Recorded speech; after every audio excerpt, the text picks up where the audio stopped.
Vehicle inspections. Not surprisingly, the trucking industry's prime directive is safety. One collision can mean the loss of thousands or even millions of dollars, as well as the possibility of injury or death. One of the ways that you can stay safe on the road is to do regular vehicle inspections. After completing this course, you will be able to describe the importance of completing a vehicle inspection, explain the different responsibilities in completing vehicle inspections, describe how reports are completed, signed, and stored, describe the safety procedures you should follow when conducting an inspection, identify defects for each inspection item, explain how to proceed when you find a defect during your inspection. This course will be broken out into 4 videos. Topics in this course include Inspection Regulations and DVIR, Video 1, Inspection Practices, Video 2, Inspecting the Truck, Video 3, Inspecting the Trailer, Video 4. Topic 1, Introduction, Inspection Regulations and the DVIR, Video 1. In this lesson, you will learn the types of inspections that you must complete as a professional driver. Driver vehicle inspection report requirements will also be covered, as well as additional components that must be inspected under the regulations. After completing this topic, you will be able to list the different inspections you are required to do as a professional driver. Describe the sections of a driver vehicle inspection report. Explain how repairs are indicated on a DVIR. Explain how to identify defects not listed on the DVIR. Subtopics in this section include why do inspections matter, other inspection regulations, Meet MAC, the driver vehicle inspection report, report sections, DVIR required components, defects not listed, repairs and signatures on the DVIR. Topic 1 Review, Inspection Regulations and the DVIR. Why do inspections matter? As a professional driver, your vehicle inspections matter. Having a breakdown on the road is costly to both you and SH Logistics, and when your vehicle is roughly 80,000 pounds, vehicle defects can be a matter of life and death for you and the other drivers on the road. Inspections are the best way to make sure that all your vehicle components are working properly. Inspections are not only important to public safety, but also to your own driving record and SH Logistics CSA record. When a roadside inspector finds defects or puts your vehicle out of service, you also lose time with repairs, not to mention the cost of any fines. So it makes sense to take the time to do pre-trip, post-trip, and on-the-road inspections so you are finding your vehicle's defects or deficiencies before an inspector does. Inspection types. There are different types of inspections you are responsible for as a professional driver. Pre-trip inspections. These are used to identify vehicle defects and deficiencies before you operate the vehicle. They are also used to acknowledge repairs recorded on the previous day's DVIR. Post-trip inspections. These are completed at the end of your shift.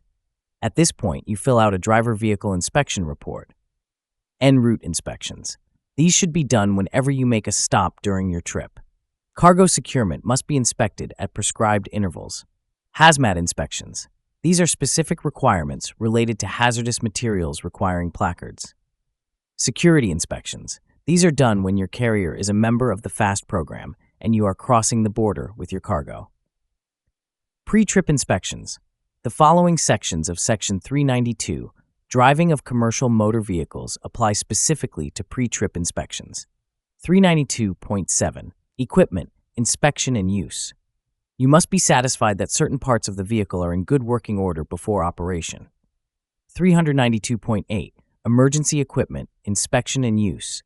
You must be satisfied that the required emergency equipment, outlined in Part 393.95, is present and in good working order before operation. 392.9, Inspection of cargo securement devices and systems. You must be satisfied that the cargo securement system meets specified requirements and is in good working order before operation. Note: the pre-trip inspection will be recorded through the use of the SH Logistics provided ELD software and tablet explained by management, or through a separate video. Post-trip inspections. At the end of each day's work, you must complete a post-trip inspection identifying vehicle defects or deficiencies and record this information on the DVIR. When you operate more than one vehicle, a post-trip inspection must be completed for each vehicle. When no defects are found during a post-trip inspection, you are not required to complete a DVIR. The main regulation relating to post-trip inspections is found in Section 396, Inspection, Repair, and Maintenance. This section outlines the requirements of the Driver Vehicle Inspection Report, DVIR. Note, the post-trip will be recorded through the use of the SH Logistics provided ELD software and tablet explained by management or through a separate video. En route inspections. Section 392.9, Inspection of cargo securement devices and systems require that you re-examine cargo and securement systems at regular intervals. This includes, within the first 50 miles, when you change your duty status, at 3-hour intervals, or every 150 miles, whichever comes first. Hazmat inspections, in addition to more restrictive parking and routing restrictions that apply when you transport hazardous materials, you must also inspect each tire at the beginning of each trip and each time the vehicle is parked. Section 397, Transportation of Hazardous Materials. Driving and Parking Rules discusses all safety requirements drivers must follow when transporting a placarded vehicle. Section 397.7, Tires details specific requirements around inspecting tires. CTPAT security inspections. Security inspections are completed by drivers to ensure that no contraband is hidden on the vehicle and that there are no hidden compartments that could be used for that purpose. These inspections are required only if the carrier is a CTPAT/PIP participant, i.e. crosses the border, and can be done in conjunction with a pre- or post-trip inspection. Other inspection regulations. Along with the regulations that apply directly to pre-trip, en route, and post-trip inspections, there are other related sections. Section 393, Parts and Accessories, necessary for safe operation. Section 393 outlines all necessary parts required for safe operation of a motor vehicle. This includes, but is not limited to, brakes, lights, coupling devices, tires, horn, emergency equipment, windshield wipers, etc. When you have a crack along the driver's side of the windshield, for example, you will be in violation of this regulation. This section also outlines the standards and requirements for proper cargo securement in parts 393.10 to 396.136. Section 399, Employee Safety and Health Standards. This section outlines the requirements for safely entering or exiting the cab of the vehicle. If the steps and handrails to your cab are not secure, there is a violation of this regulation. Remember, conducting proper vehicle inspections will reduce your chances of violating any of these regulations. Meet Mac. Mac has been an owner-operator for about 15 years, but because of a medical condition, he has been off the road for 2 years.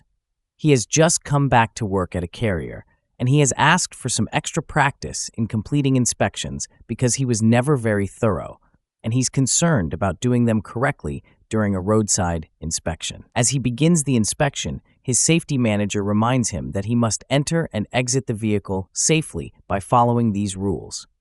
Always have 3 points of contact when entering or exiting the cab or between the tractor and trailer. Watch where you place your feet. Use step plates and handholds as you enter or exit the cab. Never jump from the cab, the back of the trailer, or a loading dock. Watch out for any slippery conditions, especially in the rain or snow. The back end of a trailer is extremely hazardous and causes many slip and fall injuries. Let's go. We will follow Mac as he goes through the steps for a complete and thorough inspection and reviews how to complete his DVIR. The Driver Vehicle Inspection Report. As you complete your post-trip inspection at the end of your day, the Driver Vehicle Inspection Report is used to report defects and deficiencies. The DVIR does not have to have a specific format, but it must contain the following information: an identification of each vehicle, such as the license number or unit number. Vehicles include the truck or power unit and any trailers, a list of any defects or deficiencies which could affect vehicle safety or result in a breakdown, and spaces for the 3 required signatures. Remember that you must complete a DVIR for each tractor or tractor-trailer combination you operate during your shift. This may result in the situations identified below. Situation: 1 driver, 1 tractor-trailer equals 1 DVIR. 1 driver, multiple power units equals 1 DIR per power unit. Multiple drivers, 1 power unit equals 1 DVIR per driver, e.g. 3 drivers, 3 DVIRs. 1 driver, multiple trailers equals 1 DVIR with all trailers identified. SH Logistics keeps the original DVIR, the certification of repairs, and the certification of the driver's review for 3 months from the date the written report was prepared. Report sections. There are 4 main sections that are required on an inspection report. These sections may vary slightly depending on your carrier. These include general information, inspection results, repair status, report signatures. The general information section includes carrier name, license plates and/or unit number for the truck and trailers, odometer readings, date and time of the inspection. This may be different for each unit. Inspection results. The inspection results section includes identification of the defects that were found, additional information about the defects in the remarks section. When there are no defects found during the inspection, make sure to indicate this on the report. In this example, you would select the condition of the above vehicle is satisfactory, checkbox, repair status. The repairs status area is where the mechanic either indicates that the repair has been made or that no repair was necessary. Report signatures are for the following. When you sign the report, you are stating that you have followed the regulations when inspecting the vehicle. The mechanic's signature certifies that the repairs have been made. The second driver's signature certifies that the repairs have been made to the driver's satisfaction. DVIR, required components. The DVIR form is required to include certain components and an area where you can indicate any defect or deficiency you discover or that is reported to you.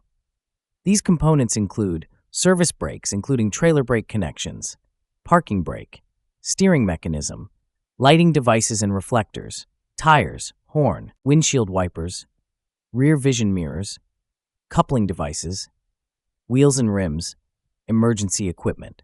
There are additional items that will need to be reviewed, which will be found on our DVIR. Once you have indicated the defects or deficiencies on the vehicle, you must sign the DVIR. Note, if no defect is detected on the vehicle, you are not required to prepare or submit a report. Your DVIR may not list every inspection point that is required by the FMCSA. When a specific vehicle part is not listed, use the remarks or comments area to document a problem that should be addressed. Remember, in addition to the items listed on the DVIR, you must also include the following items in a pre-trip or post-trip inspection. CVSA Critical Vehicle Inspection Items. Items listed in Part 393, Parts and Accessories Required for Safe Operation. The chart shows the different items that must be inspected for defects and deficiencies. DVIR minimum requirements. Service brakes including trailer brake connections, coupling devices, parking brake, steering mechanism, lighting devices and reflectors, tires, horn, windshield wipers, rear vision mirrors, wheels and rims, emergency equipment. Additional CVSA critical vehicle inspection items, fuel systems, frames, suspensions, exhaust systems, securement of cargo, van and open-top trailer bodies. Additional items in Part 393. Parts and accessories required for safe operation. Windshield condition, sleeper berth construction, heaters, windshield washing systems, defrosting and defogging systems, speedometer, floors, rear impact guards and rear end protection, seats, seatbelt assemblies, and seatbelt assembly anchorages. CVSA critical vehicle inspection items, brake systems, coupling devices, exhaust systems, frames, fuel systems, lighting devices, headlamps, tail lamps, stop lamps, turn signals and lamps flags on projecting loads, securement of cargo, steering mechanisms, suspensions, tires, van and open-top trailer bodies, wheels, rims and hubs, windshield wipers, repairs and signatures on the DVIR. There are 2 situations where you will have to sign a DVIR. Pre-trip inspection. When there are reported defects or deficiencies from the previous day that affect the safe operation of the vehicle, you are required to report them to SH Logistics. The mechanic who made the repairs must either indicate the repair has been completed or that the repair is unnecessary on the DVIR and then sign it. As you do your pre-trip inspection, you must verify that the required repairs were made and sign the report from the previous day. Post-trip inspection. As you complete your post-trip inspection and you find no reported defects or deficiencies on the vehicle, a report is not required by the FMCSA, although company policy might change and will require one for SH Logistics records. When there are defects or deficiencies, you must indicate them on the DVIR and sign the report. When you have a co-driver, only one of you needs to sign the report, provided you both agree as to the defects or deficiencies identified. Topic 1 Review: Inspection Regulations in the DVIR. Mac has now reviewed the contents of a DVIR as well as the different inspections that he could be required to do, depending on his cargo and his route. Before he heads out, he knows he must do a pre-trip inspection to make sure his vehicle is safe and ready to go. Mac knows that he must also do en route cargo securement inspections at the following points on his trip. Within the first 50 miles, each time he changes his duty status, every 3 hours or 150 miles.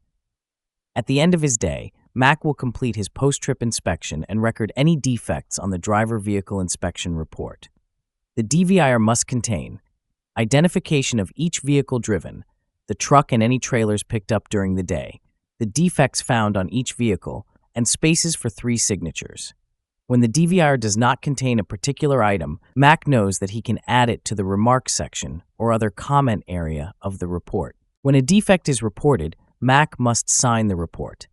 When the mechanic fixes the defect, he/she signs the report as well. Before the vehicle is driven again, that driver must sign the report to acknowledge the repair has been completed to his/her satisfaction.